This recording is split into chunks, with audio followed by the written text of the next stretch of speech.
Hello guys, how are you?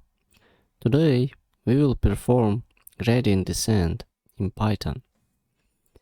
Here you see that t is equal to 100 as a random number, and we also will perform our loop in 1000 iterations.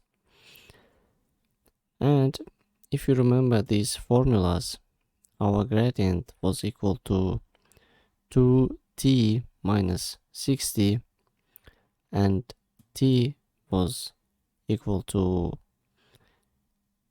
gradient multiplied by alpha, which is equal to 100 subtracted from t.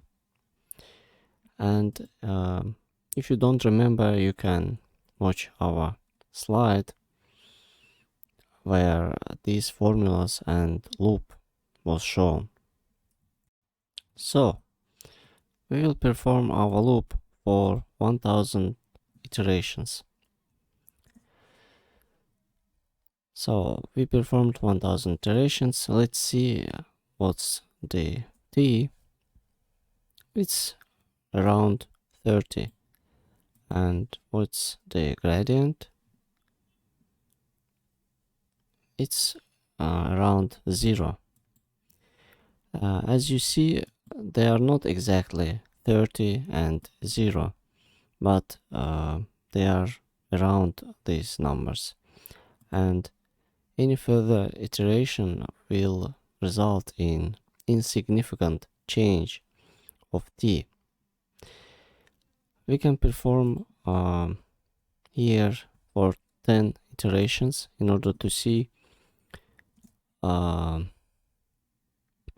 first results. If you pay attention to this number,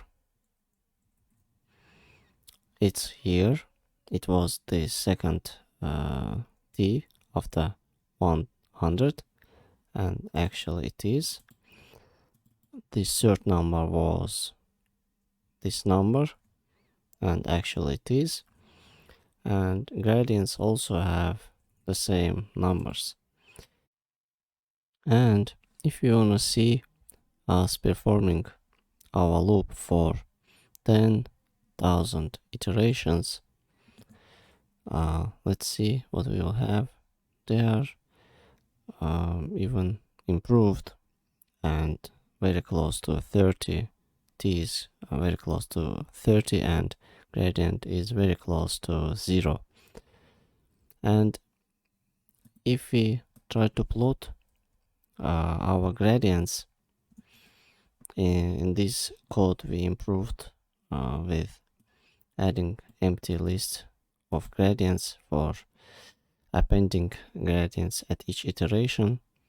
You'll see that after around maybe 500 iterations, there were not any significant improvement afterwards. But if we will look at first 100 iterations, you will see that we need further learning, let's say, already.